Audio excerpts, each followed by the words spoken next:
podcast, Thrive, Don't Survive. Here is Charlotte with us. And I'm going to let her introduce herself. Hi, yeah, I'm Charlotte. I am in Cape Town in South Africa.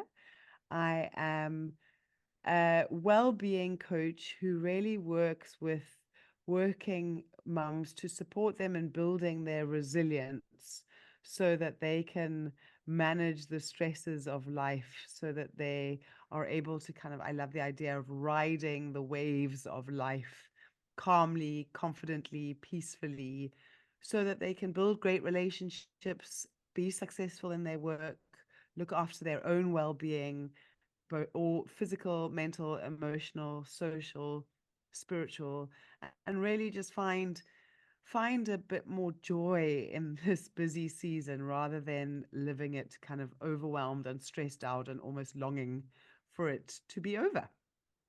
I love that. That is basically what I do too. And I also say surfing the waves of Fabulous, life, ups fabulous. and downs. That's amazing. The difference is my niche is not women with children, is men and women in general. Okay, But that's okay. cool. So how did you first become a coach? So I got into this because I actually was had started a little charity in Zimbabwe, and I had done my master's in social development practice in the UK, and I was born and brought up in Zimbabwe. So I went back there to volunteer and ended up starting a little project there, building preschools for orphaned and vulnerable children. And whilst doing that, obviously needed to earn a little bit of an income. So I had always been, not always, actually, that's not true. I had started rowing at university. And as a result of that, I got really interested in our bodies and how they work and in our physical strength and health. And so I qualified as a personal trainer, which was a bit of a surprise because in my youth, I had, had not been so keen on moving my body. But I qualified as a personal trainer in order to make a living alongside my little project. And what I noticed was that people would come for physical training, physical health, and we would have these incredible conversations. And at the end of a session, I'd get messages saying, "Thank you so much for listening to me, or for hearing me, or for giving me the space to speak." And I realized that that was actually something that was so needed, that people just didn't have access to people who gave them the space to think and speak. And so then we moved to Cape Town, and I was thinking about starting a family, and I thought, gosh, what am I going to do here?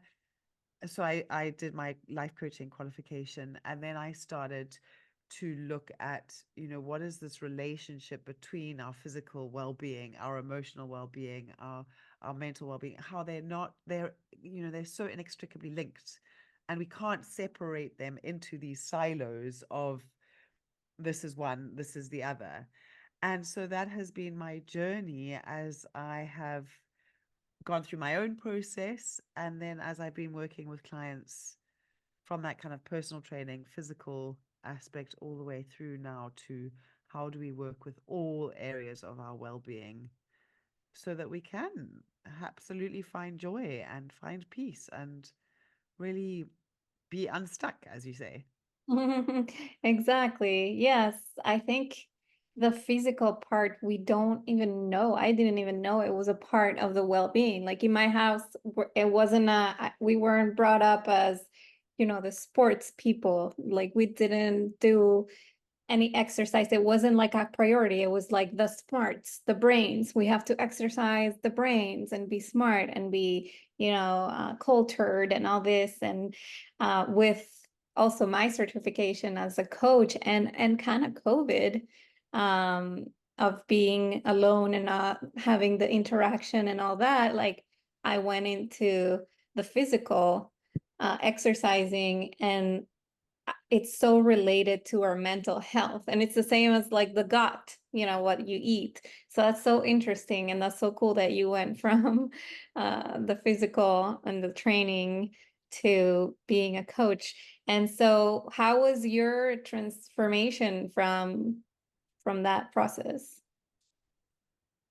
I think the biggest transformation that happened for me was that when I think about that, the kind of pre-process Charlotte was this very frenetic, very chaotic, striving, desperately trying to be somebody, trying to prove myself, um, I mean, I remember I always joke that my signature move was crashing cars because I was always in a rush. I was always, going from one thing to the other. Yeah, it was just kind of chaotic. And a lot of that was because I was feeling, I mean, I remember once, um, crashing specifically because we have car guards, so there are a lot of people here who will look after your car, and you give them some cash when you come out of the shops, or Mhm. um and I didn't have any cash, and I felt so guilty that I was trying to get away from from the car park as quickly as possible, and I ended up crashing and had to, then deal with the repercussions of that. And it just made me notice how when I was in an emotional state, whether it be guilt or fear or panic or whatever, I would do these things out of this kind of rush, this chaos. And it was in having children and in actually my children demanding me to slow down, demanding my presence, really, you know, uh, really requiring something of me that I hadn't ever given anything before. That I had to do my own work and to understand, why was I always so rushed? Why was I trying so hard? What were the stories that I had that were kind of driving this? I mean, at one point I had 5 jobs, and it was chaos. And so really, also, in a way, my physical children, my biological children, but also my business, I was really struggling to get my business going Mhm. because, again, I was chaotic. I was jumping from one thing to the other. I was, oh, shiny object syndrome. Oh, I'll just follow that that path down there. And it was in learning why I was behaving that way and what the stories were that I had in my head that were driving that behavior, so that I could be present with my clients, so that I could be present with my children, so that I could be focused, so that I didn't crash cars anymore, but I was just slower and calmer. And yeah, it's been a huge shift for me. And Mhm. it's just such a joy to be where I am now. Mhm. I love that. I love to hear that.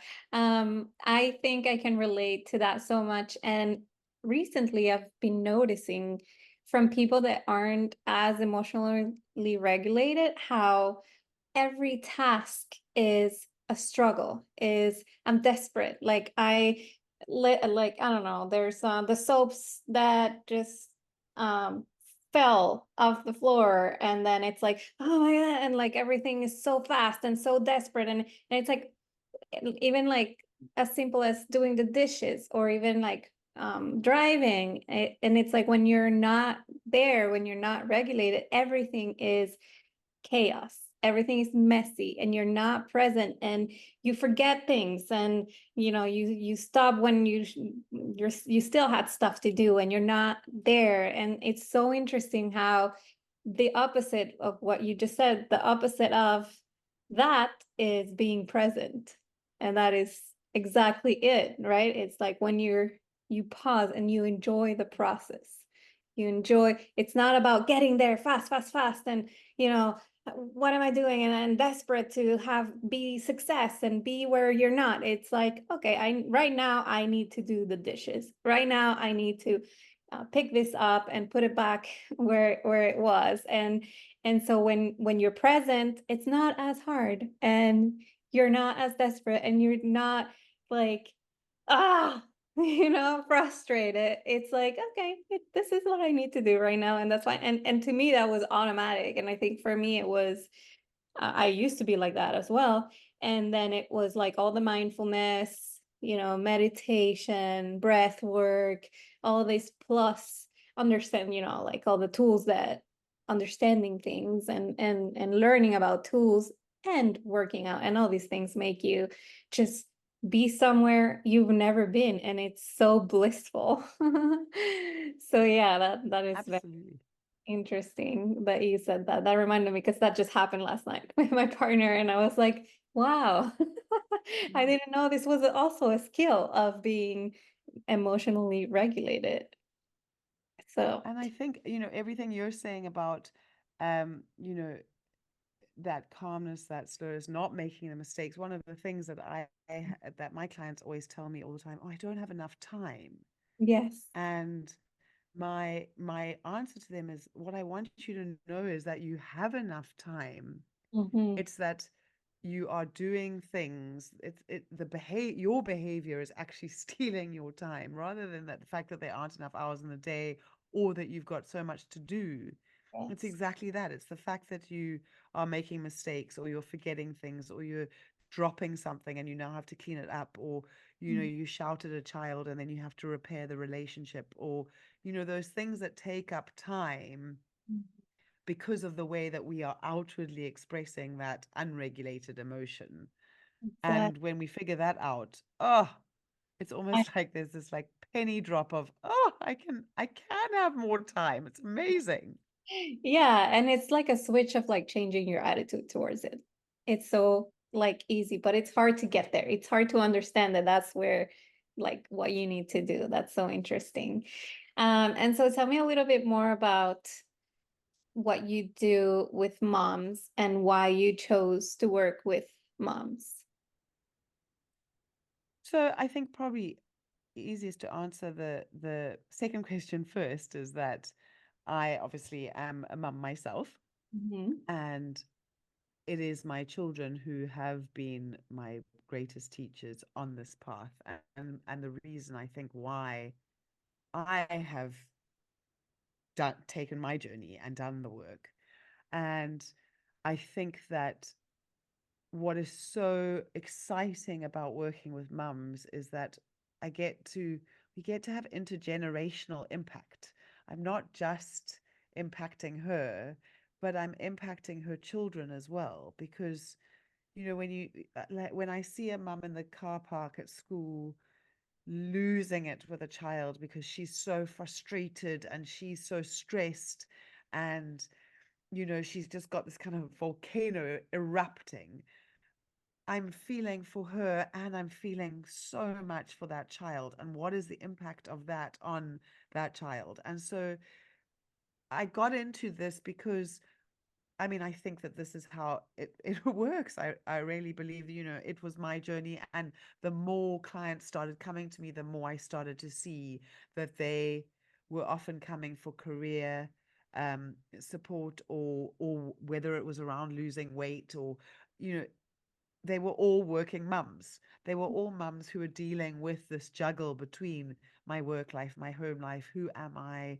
Um, how do I be the person that I want to be, get the results that I want to get? And so, yeah, I really just started to see myself moving more into that space and loving working in that space and working with these women, and then seeing how the impact was not just on their lives, but kind of flowed out of them. Um, and so how I help women is, as I say, to help them build resilience. So what that really means for me is building those mental muscles, building the skill set of resilience, of which emotional self-regulation is absolutely one of them. I like to think that when we're in fight or flight, Hmm. that kind of stress response, we can't think clearly. Yeah. And for me, it's kind of getting underneath. I can't think clearly, so I do these things that end up with these results. And so, how do we get underneath the thinking to what is the environment that you're thinking in?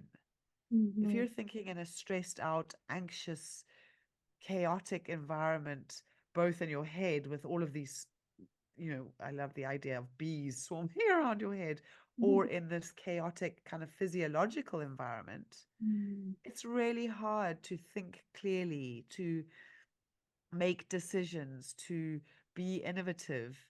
And so, how can we possibly get the results that we want, whether it's at work or whether it's in our relationships or whether it's in our looking after our own health?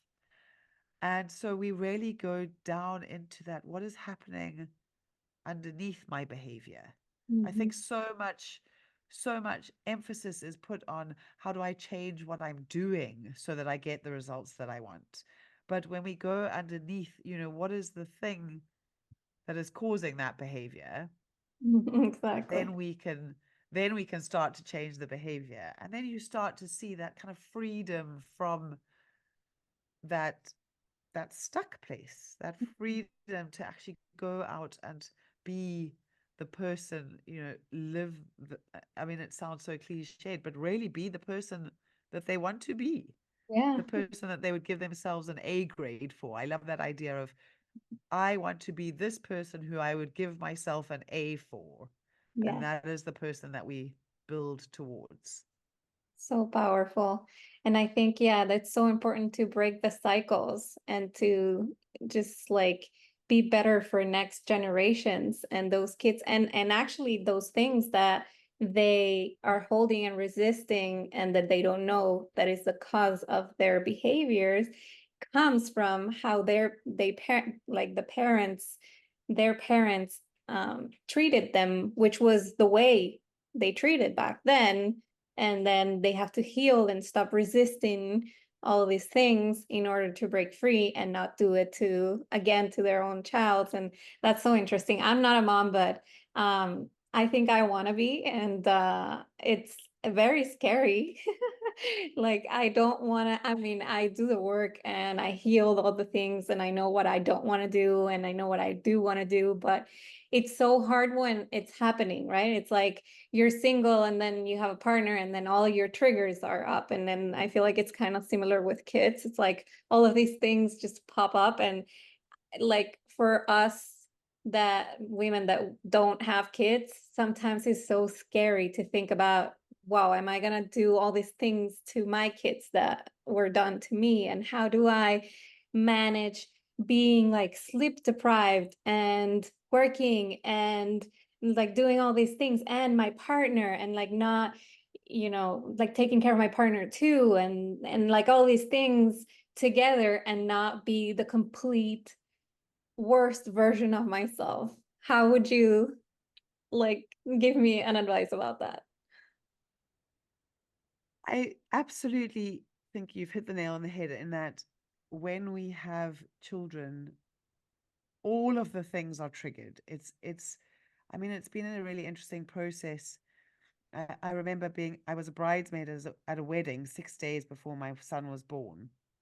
And I was on the dance floor. I mean, I was enormous and I had this big pink bridesmaid's dress. And people who were already mums kept coming up to me and saying, "Oh, it's so exciting. It's the most wonderful thing you ever do, but it's the hardest thing you'll ever do."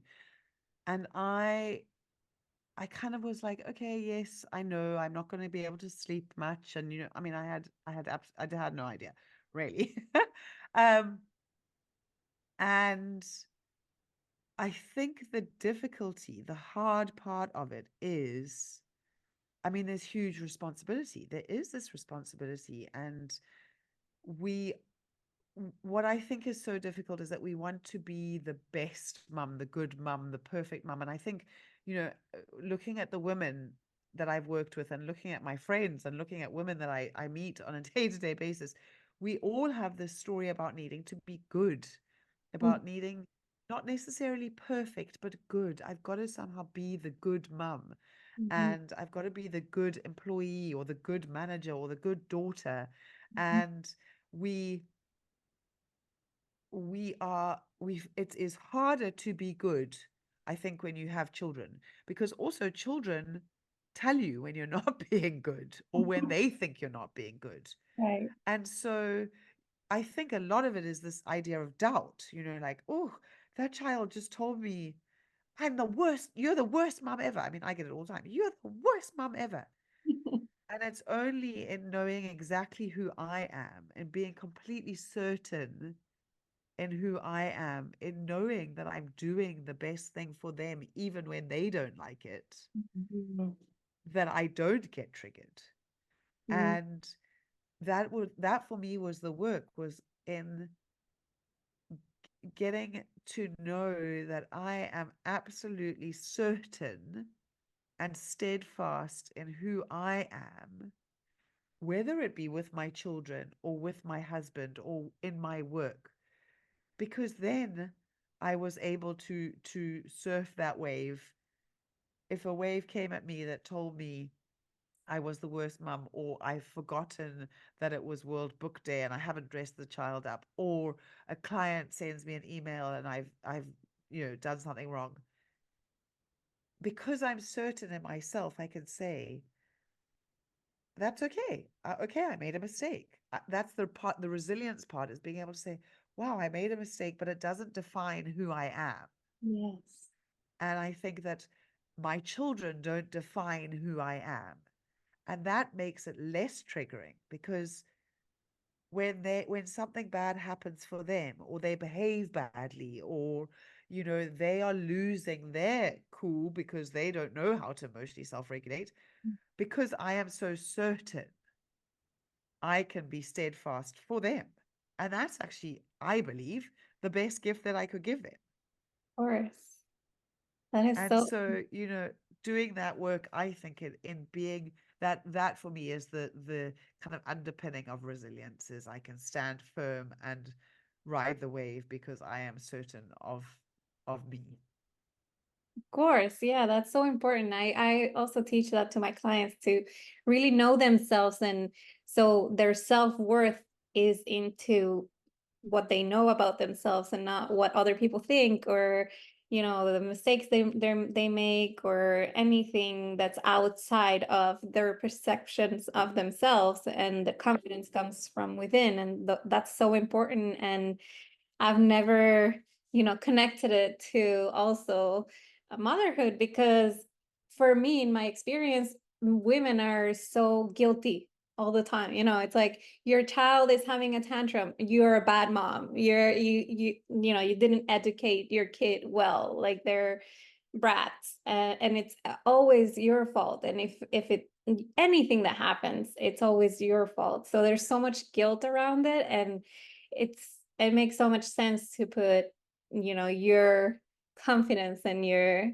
firmness into, no, that's what other people are projecting, that's what they believe, who knows why, but it's not actually my truth, so it doesn't really affect me. Like, if you put your self-worth into other people's opinions, then it's so, or even in like how you look, or anything that's outside of you're in, like, knowing yourself, then it's in a like threat that is gonna fall apart at any time, because that always fluctuates. But what you believe and how you are and knowing yourself doesn't.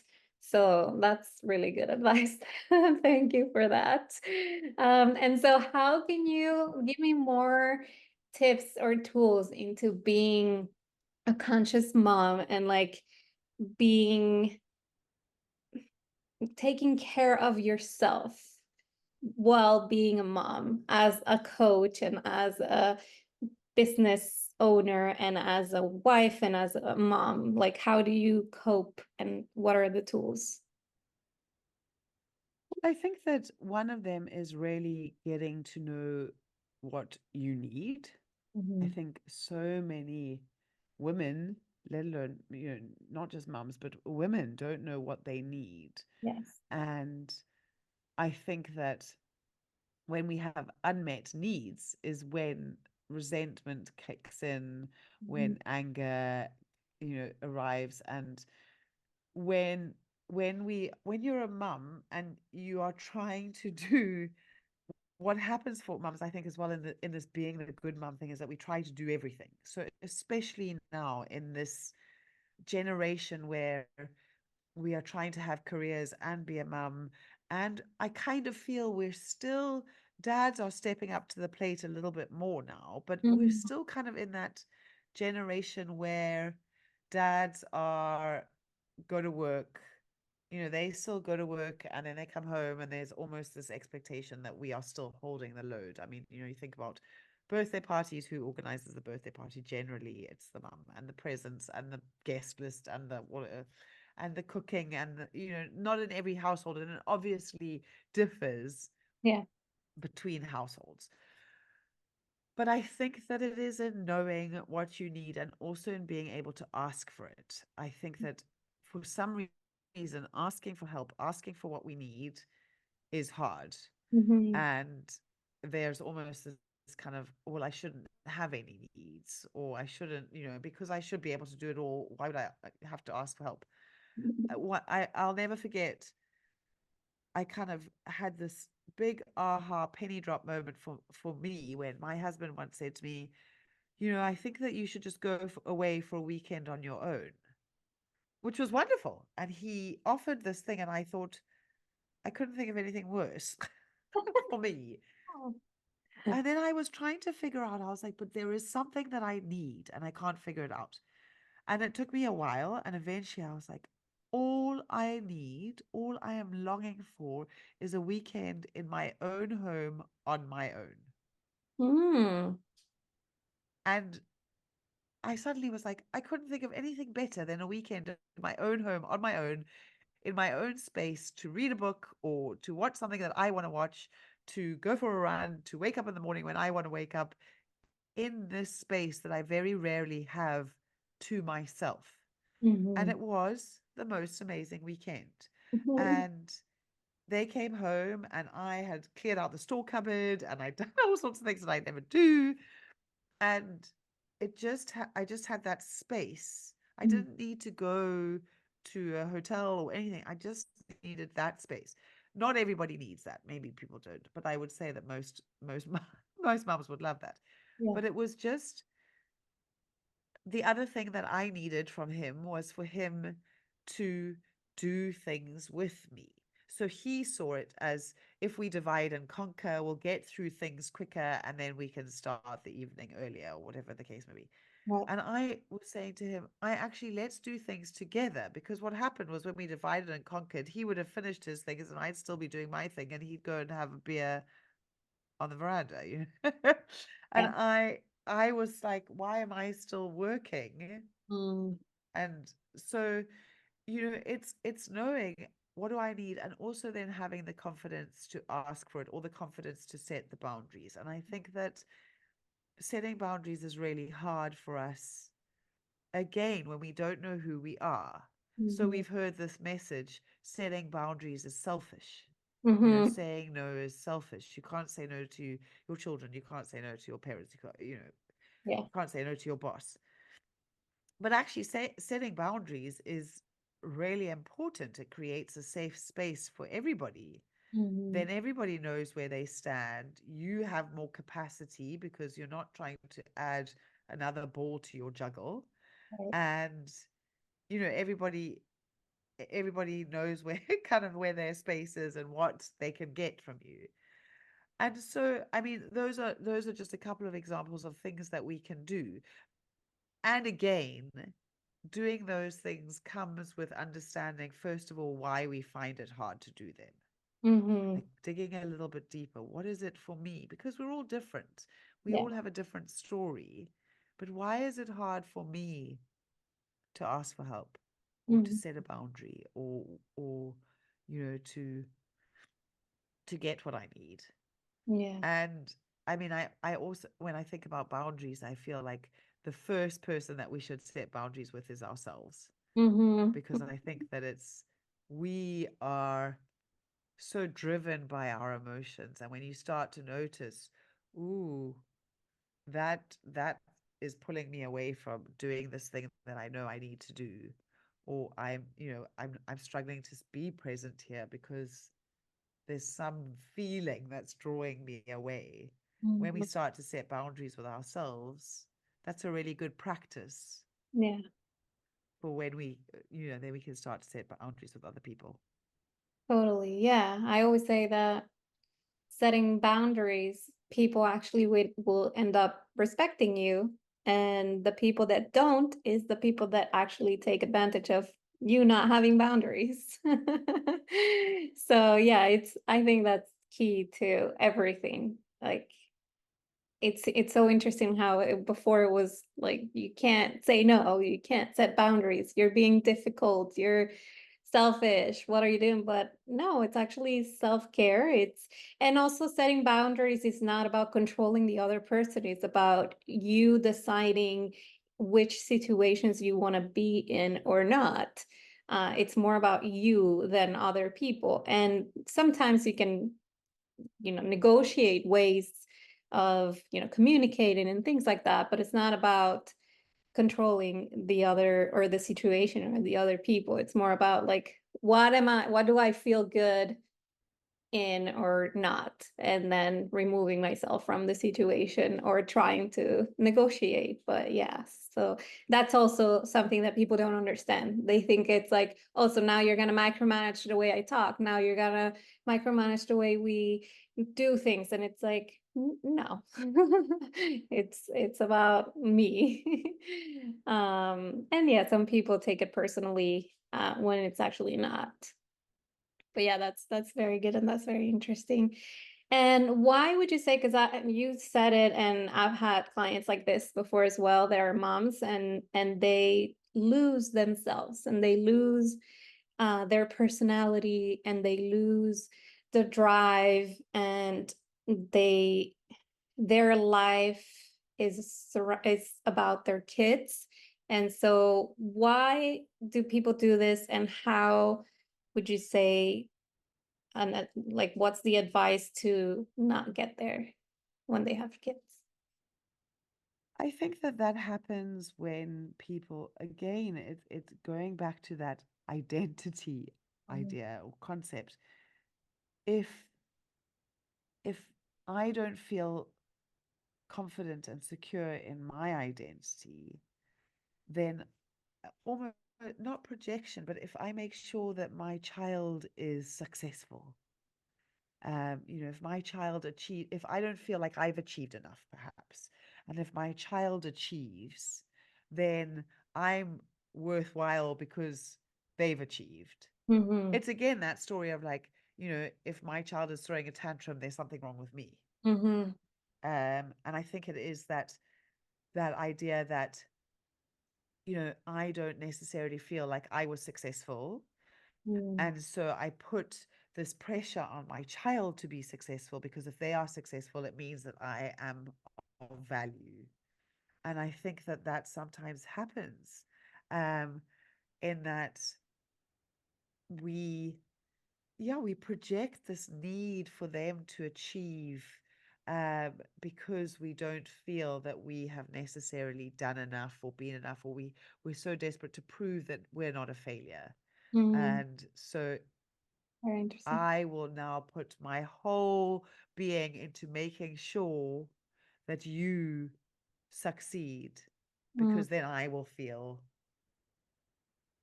confident or at ease about who I am, or less guilty, that Mm-hmm. guilt, less guilty about what I didn't achieve, or less bad about myself and what I didn't achieve.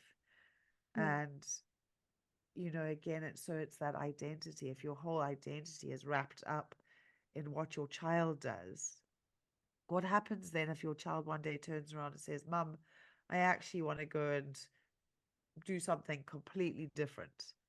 And you see it often, like, if mums or parents, perhaps they were a really good sportsman, and then they injured themselves, or something happened that meant that they didn't carry on, and then there's this pressure on the child Mm-hmm. to be to do that same sport or a musical instrument or something like that. And you just see this huge pressure driven. Yeah. And actually, one of the things I learned was that the moment your child is born, they are an individual person. A Mm-hmm. 2-year-old has opinions, has thoughts, has ideas. Yeah. And we kind of look at these children as this extension of ourselves. They're not an extension of ourselves, they are something completely separate. and new and individual and independent. And as soon as you can recognize that, and as you say, not try to control them. I mean, I think that the one of the fundamentals of life is recognizing that the only person that we can control is ourselves. Exactly. And when when you're trying to control your child or your partner or your teammate or anybody, that is going to be exhausting because you're putting all of this energy into trying to control something that's outside of yourself. And actually, you can have huge influence. Like I can see with my children, my son wants to give up karate. Oh, Mom, I don't want to do karate. I don't want to do karate. I went on and on and on. And I said, okay, we're going to stay until the end of the term and then we'll see what happens. And we talked about it. And then he got the suit and then he got his purple belt. And I didn't get upset about it. And, you have to carry on. And now he loves karate. And I just stayed with him in it. I was like, let's just see what happens. Yeah. And so I have the capacity, the opportunity to influence, but I most certainly cannot control. Mhm. And that is so liberating. Yeah.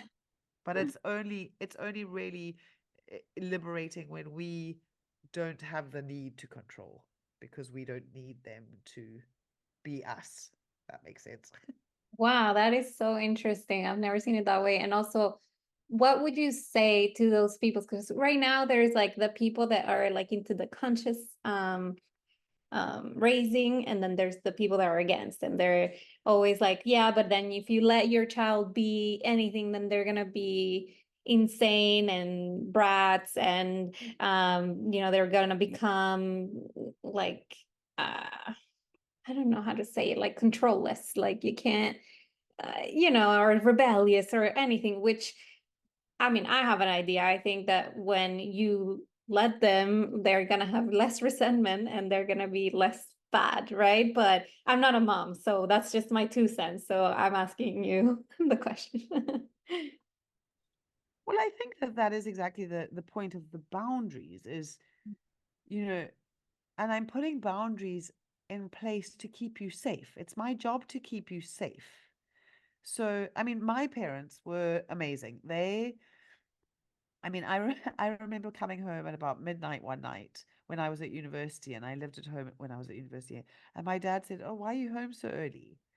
And almost like he, I knew what was expected of me. I knew what was acceptable, but Mm, I also had the freedom to go and explore. So as you said, I never had anything really to rebel against. mhm, I had enough freedom. They recognized that I was going to go and um, do my own thing. I was my own person, but I also absolutely knew what was acceptable and what was not. And I mean, I did do a few things that were probably not really very acceptable, and I was absolutely told that was not, but not in a there's something wrong with you way. mm, And I think that that is the key, is that when we like when we are setting a boundary with my child, I will say, I will absolutely not let you talk to me like that. I'm mhm, not telling him that he's got something wrong with him, mm, but I'm saying that that's not how I will be talked to. mm, mm. So he's not hearing this story of I've done something wrong, I'm bad, I'm a failure, I'm whatever. He's hearing, okay, she set a boundary and she's going to keep it. Yeah. And I think that that is the it's that mutual respect thing. Like I respect you and I see you as good and worthy and worthwhile and valuable. Mm, And I also see myself as worthwhile and valuable. And mm. so, in order to protect myself and in order to protect you and keep us both safe and have both of our needs met, this is where the boundary is. Yes, because you And also I think that that gives it a different perspective, perhaps. Yeah, because you also sometimes at the beginning they don't know how to regulate, they don't know how to act, they don't know, or what society tells you. Because, when we're childs, when we're children, it's like we're allowed and we express everything. We have no shame. We have no, what do they think about me or nothing like that. It's just we are, and we're fun, and we're, like all the things that an adult now tells themselves self not to be. So it's also right, like influencing them of and telling them like what is accepted and what is not accepted in society or in your household, or how you should treat people and all those stuff, without making them feel like they're a failure. It's just like almost like navigating it with them, right? Yes, and I think, you hit the nail on the head, that word shame. Like Mhm. instead of shaming them. And Yeah. I'll never forget, we had a tenant living with us at one point, and she had a little boy who was a few years older than my son, and so he obviously revered him, he looked up to him, and I'll never forget him. They were swimming one day, and my son did something, and this little boy said to him, "What is wrong with you?" And he that it was I mean, he looked at me with this look of like, is there something wrong with me? Aw. And that, I could see in that moment exactly what a child, when a child hears that, what is wrong with you? I mean, it's a rhetorical question, but then they go away and they start thinking, well, what is wrong with me? Yes. Something must be wrong with me for that person to not love me, or for that person to shout at me, or for that person to, because especially when it comes to our parents, we look at our parents, and they are they have to be perfect in order to keep us safe. So we believe that they are perfect. So Mhm. if they don't give us what we need, we believe that there's something wrong with us. And Mhm. we then, and this is what's happened to all of us as we've grown older, we've created the survival strategy. Well, in order to be loved, in order to be acceptable, I need to be this good person, or I need to not be a failure. And Yeah. so we kind of are moving into these desperately wanted and unwanted identities that we race between. And Yeah. actually, who was that little girl, as you say, that little girl who had no shame and who thought she was fabulous, and Mhm. who laughed and smiled at everybody and wore whatever she wanted, and had Mhm. no idea that the world thought she was anything other than amazing. Exactly. Yes. It's so interesting that we lose that. But we don't have to. I teach also my clients to do that, and just dance like nobody's watching, and just get connected to your inner child, and just be happier like you were when you didn't have all these limiting beliefs and all this shame. And it's so important, like listening to you, the communication, which is also a part of my program. It's like nonviolent communication, right? It's not what's wrong with you, or you're doing this, or it's I don't feel comfortable with your tone. It's making the I statements and not shaming the other person, so that they don't internalize it and identify with it, which is Mm. how I was raised, which I don't blame them. That's how they were raised, and it's the only thing they know, and this was new to me. They don't even know about it. It's so interesting how everything is changing into more conscious and more loving, like doing everything out of love and trying not to hurt the other person. And one way of hurting people is with communication and violent communication, which people don't even know they do. So that was very key to what you said, and I love that. um, so what would you say are your non-negotiables, or I know everyone is different, but the general non-negotiables for a mom to um, be happy? That is a great question. Mhm. I think that it is, I mean, to be happy, I think there, we need to feel good. We need to feel well in, there are probably five areas, I think. I mean, I think that spiritually is important. What do you have meaning?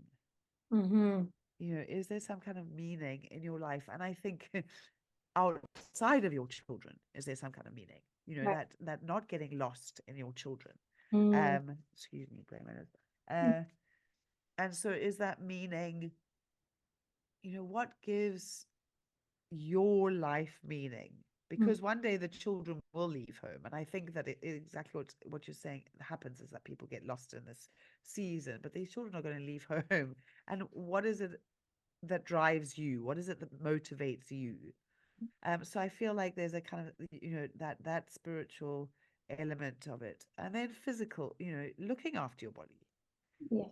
What does that mean? I mean, that doesn't necessarily, and these are all, I think, small things that we can do. I don't know if you can hear the thunder. We're having a thunderstorm here. Um, um, so, physical might be drinking 4 glasses of water a day, or Mhm. it might be moving your body for 10 minutes a day, or, something that just feeds that physical body. And then intellectual, maybe it's reading a book. Yeah. It's that kind of mental well-being, growing, learning something new, developing. Mhm. And then relational, deepening a relationship. Maybe that's a relationship with someone else. Maybe that's the relationship you have with yourself. Mhm. And so, working on your relationships. And then I would say that emotional well-being, how do you look after your emotional well-being? Those are kind of, and looking after that emotional well-being is how do I, learning how to regulate.